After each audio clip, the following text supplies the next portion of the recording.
সকালের বন্ধুরা সমস্ত বাসন কোসন মাজা কমপ্লিট হয়ে গেছে। এবার একটু মসুর ডাল বসিয়ে দিলাম।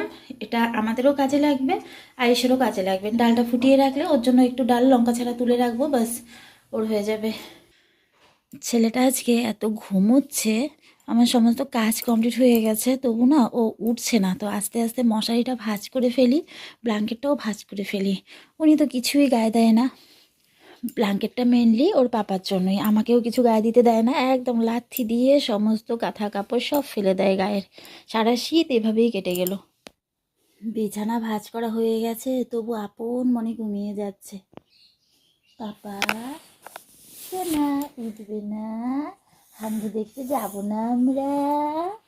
পাখিগুলো সব খাবার খেতে চলে গেছে জানো, তোমাকে ডাকছিল তো, আয়ুষকে ডাকছিল, ওঠো বাবা, মাথাটা আজ বুদ্ধি হবে তো, ঘুমিটা কাটছে না এখনো, কাটছে না।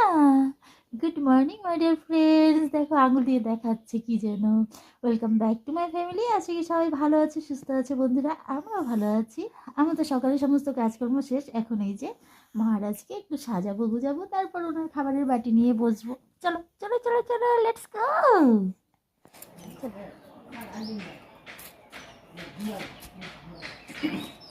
তাই তাই তাই, মামা বাড়ি যাই, মামা বাড়ি ভারী মজা করে নাই।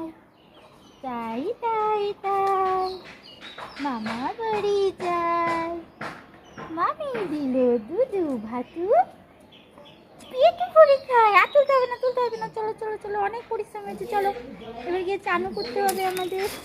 চলো চলো চলো চলো, আচ্ছা কোলে আছে কোলে, চলো। আয়ুষের না বন্ধুরা প্রচণ্ড সর্দি লেগেছে, দুদিন বাদে বাদেই ছেলেটা কেন যে সর্দি বেশি হয়।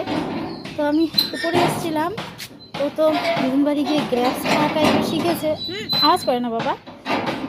ভেবেছিলাম দুটো গ্র্যাপস খাওয়াবো, গ্র্যাপস তো খেলোই না, তাই একটু হাঁটা শেখানোর চেষ্টা করলাম। চলো বাবা এখন গিয়ে চান করি, দুদিন থেকে স্নান করাতে পারছি না সর্দির জন্য। আজকে যা রোদ উঠেছে, আজকে স্নান করাতেই হবে। হ্যাঁ, এত আগে স্নান করে কি করবো? না না,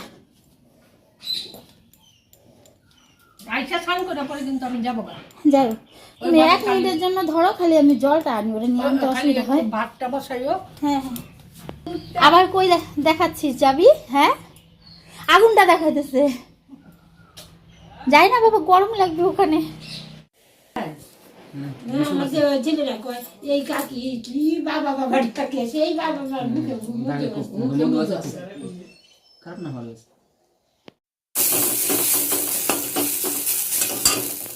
কি বললাম মায়াদি? আমরা দেখো না, ওকে খাওয়াইতে খাওয়াইতে কোনোদিন বিকাল, কোনোদিন সন্ধ্যা, আমি এর জন্য কাউকে টাইম দিই না। তুমি আঙুল কামড়াও, হ্যাঁ খাবার খাবে না এখন, আঙুল কামড়াতে কামড়াতে চলো। আজকে বন্ধুরা ছিল একটা নেমন্তন্ন সামনেই, ভাসুর দাদা বাড়িতে। দুপুরে ছিল, দুপুরে যাওয়ার তো আর সৌভাগ্য নেই, একে নিয়ে খাওয়াতে খাওয়াতেই টাইম কটা বেজে যায় সেটা বলা বড় দায়। তার মধ্যে দুপুরবেলায় বাড়িতে গেস্ট এসেছিলো, যদিও ওরা খাওয়া দাওয়া করেনি, মানে আমরা যেখানে যাচ্ছি ওখানে ইনভাইট খেতেই এসেছিলো, কিন্তু বাড়িতে একজন এলে তো একটু কথা বলতে হয় না। তো ওরা ঘন্টা দেড়েক ছিল, গল্প টল্প করেছে, তাই আরও অনেকটা দেরি হয়ে গেছে। তো এখন মা ছেলে বেরোচ্ছি, তবু ঠিকমতো খাওয়াতে পারিনি ওকে। বিকেল গড়িয়ে সন্ধ্যাই হতে চললো। আজকে ওয়েদারটাও একটু ক্লাউডি হয়ে গেছে হঠাৎ করে, দিনের বেলায় খুব রোদ উঠেছিল। রাস্তার কাজ হচ্ছে, তাড়াতাড়ি যাওয়া যাচ্ছে না। এই যে দেখো বাড়ির সামনে ড্রেনটা এইটুকু উঠতে এসছে, কবে যে কমপ্লিট হবে। আমার শাশুড়ি মা ননাসটা অনেক আগেই চলে গেছে, আয়েশের পাপাও খেয়ে চলে এসছে। আমি যেতে চাইনি, বারবার না বলেছি, কিন্তু দাদা দিদি দুজনই রাগ হচ্ছে, ওকে বারবার বলে দিয়েছে আমরা যেন যাই, তাই বাধ্য হয়ে যাচ্ছি। মুস্কান কি নিচ্ছ? জলজিরা? আই মুস্কান, মীরা দাদাকে বলেছো? কেন? তাই নাকি? বাবা তুমি কি নিলা? এটা জলজিরা, এগুলো খাওয়া ভালো নাকি? ঠাম্মি চলেই আছে, আমার যাইতে মনও চায় না, শরীরও চায় না। আমি রাখবো, জাগা তুই বাড়ি চলে যা, তোকে নিয়ে যাবো না, তুই পচা বাচ্চা খাবার খাস না।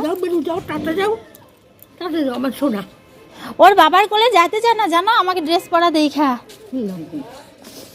ওই দেখ একটা আঙ্কেল যাচ্ছে, একটা আঙ্কেল যাচ্ছে দেখো। তোমাদের বাড়ির জন কত বড় হয়েছে? এখন এই 27 তারিখে 10 মাস। আচ্ছা, পচা বাচ্চা, পচা বাচ্চা, কথা শোনে না, খাবার খায় না। ও দাদাগুলো যাচ্ছে সাইকেল চালিয়ে। তো চলে এসছি বন্ধুরা, বুঝতেই পারছো কেন যাচ্ছি, আজকে মামি শাশুড়ি মার শ্রাদ্ধানুষ্ঠান, তো ওখানেই যাচ্ছি। এই তো বাড়ি দেখা যাচ্ছে।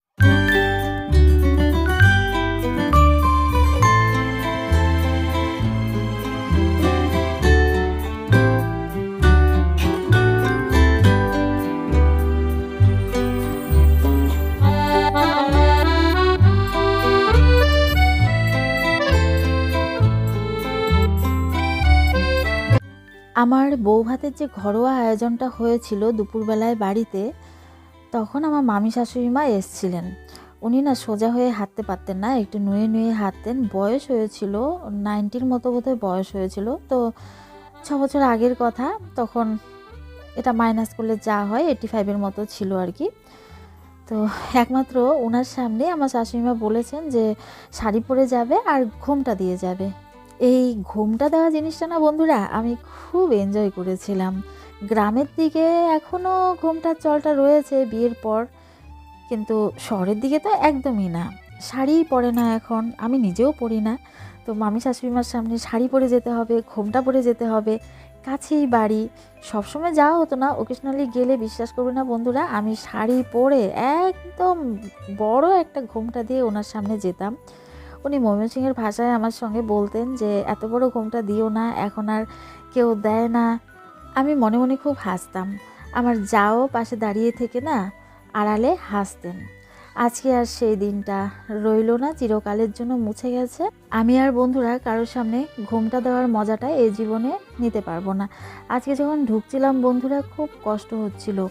আমি কুর্তি পরে গেছি, যেহেতু আয়েশকে নিয়ে আমি পারছিলাম না, আমার যেতেই ইচ্ছে করছিল না। এমনিতেও আমার শ্রাদ্ধানুষ্ঠানে যেতে ইচ্ছে করে না, কিন্তু যেহেতু খুব নিজস্ব লোক, না গেলে খুব মন খারাপ করবে, তাই বাধ্য হয়ে যেতে হলো। তো মামিমার ঘরে যখন ঢুকলাম তখন না ঘরটা তো একদম ফাঁকা ফাঁকা লাগছিল, আর মনে হচ্ছিল যে কি যেন একটা ভুল করেছি, আমার বোধহয় এভাবে আসাটা ঠিক হয়নি, এমন মনে হচ্ছিল। খুব মন খারাপ লাগছিল। তো ওখানে আজকে বন্ধুরা ভাত খাওয়ানো হয়নি, লুচি, ফুলকপি আলু পনিরের তরকারি, ছোলার ডাল, দই মিষ্টি চাটনি এসব খাওয়ানো হয়েছে।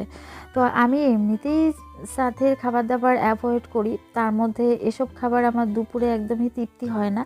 যদিও আমি তৃপ্তি করে খাইনি, খেতে হয়, তাই সামান্য একটু মুখ নষ্ট করে চলে এসেছি।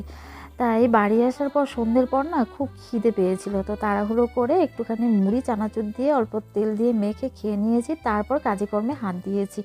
দুপুরবেলায় আয়েশের বাবা এক ব্যাগ বোঝাই করে বাজার এনেছিল, কিছু গ্রোসারি আইটেম, মুসুর ডাল আর ডিম দিয়ে গেছিলো স্বপনদা, তো কোনো কিছুই না গোছানো হয়নি। এখন আয়ুষের জন্য সামান্য তেল দিয়ে একটুখানি বেগুন ভাজছি, দেবো তো এক পিস তো আর ভাজা যায় না, 3 পিস দেখেছো হচ্ছে, কম আছে। তো বেগুন ভাজাটা হচ্ছে, ভাত গরমে বসিয়েছি, আর এদিকে বাজারগুলো গুছিয়ে নিয়েছি। ডিমগুলো ভেবেছিলাম সাজিয়ে রাখবো না, তারপর কেমন যেন খুঁতখুত করছে মনটা, তাই সাজিয়েই রাখছি। যদিও সাজগোজ এখন সেরকমভাবে করে রাখতে পারি না, জিনিসপত্র এলোমেলো হয়েই পড়ে থাকে, তবু চেষ্টা করি আপ্রাণ। তো এখন যেহেতু আয়েশের খাবারটা রেডি করিনি, তাই যতটুকু পারি সাজিয়ে রাখছি। সবজি টবজিগুলো সাজানো থাকলে হাতের কাছে, তাহলে কাজ করতেও দেখবে সুবিধা হয়। রাতে আবার শাশুড়ি মা ভাত খাবে না, যতটুকু ভাত আছে আমার আর আয়েশের পাপার হয়ে যাবে, আয়েশের ভাত আর আমাদের ভাত মিলিয়ে। তাই ভাত আর করিনি, ওই দুপুরের ভাতটাই গরম করে নিলাম। অ্যাকচুয়ালি আমারও ভাত খাওয়ার কথা ছিল না, মা ফোন করেছিলেন, পাশে কাকিমার বাড়িতে গেছেন, ওখানে না শিব পূজার প্রসাদ এনেছে, তো খিচুড়ি প্রসাদ মা খেয়েছেন, আর আমার জন্য কাকিমা পাঠাতে চেয়েছিল। পাড়ায় সবাই জেনে গেছে যে আমি খিচুড়ি খেতে খুব ভালোবাসি। কিন্তু বন্ধুরা আমি গতকাল পুজো করেছি, মানে এবারে শিব পুজোটা তো 2 দিন পেয়েছে, আজকেও 8টা কত মিনিট অবধি ছিল, তো আমি গতকাল পুরো ভেজ খেয়েছি, তাই ভাত খাইনি, খিচুড়ি রান্না করে দুবেলা খেয়েছি। আজকে সকালেও ওই খিচুড়ি খেয়েছি, পরপর 3 বার খিচুড়ি খাওয়া হয়ে গেছে। দুপুরে সেরকম খাওয়া হয়নি, ওই লুচি খেয়েছি যেহেতু, তাই রাতের বেলায় মনে হলো ভাত খাওয়াটাই ঠিক, তাই মাকে না বলে দিলাম। তো দেখো ভাত টাত সব গরম করে নিয়েছি, ডালও গরম করে নিয়েছি। দুপুরে ডাল, মাছের তেল দিয়ে বেগুন ভাজা হয়েছিল। রাতেবেলা আয়েশের বাবা বলেছিল ভেন্ডি ভাজা করতে, আজকে ভেন্ডি এনেছে। তো এখনের ভেন্ডি তো অনেক দামের ভেন্ডি, তাই মা খাবে না বলে আর করলাম না দুজনের জন্য। দামের সবজি, তিনজনে মিলেই খাবো। আয়েশের খাবারটা কিন্তু বন্ধুরা শুধুই রেডি করে নিয়েছিলাম, ওকে আমি এক ফোঁটাও খাওয়াতে পারিনি, এমনি এমনি ও ঘুমিয়ে পড়েছে।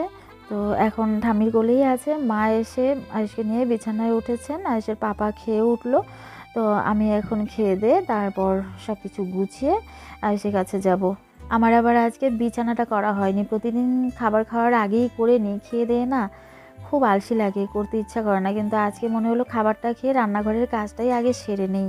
তো বন্ধুরা, আবার নেক্সট ভিডিওতে দেখা হচ্ছে। সবাই ভালো থেকো, সুস্থ থেকো আর আমার পাশে থেকো। সবাইকে tata, bye bye, good night.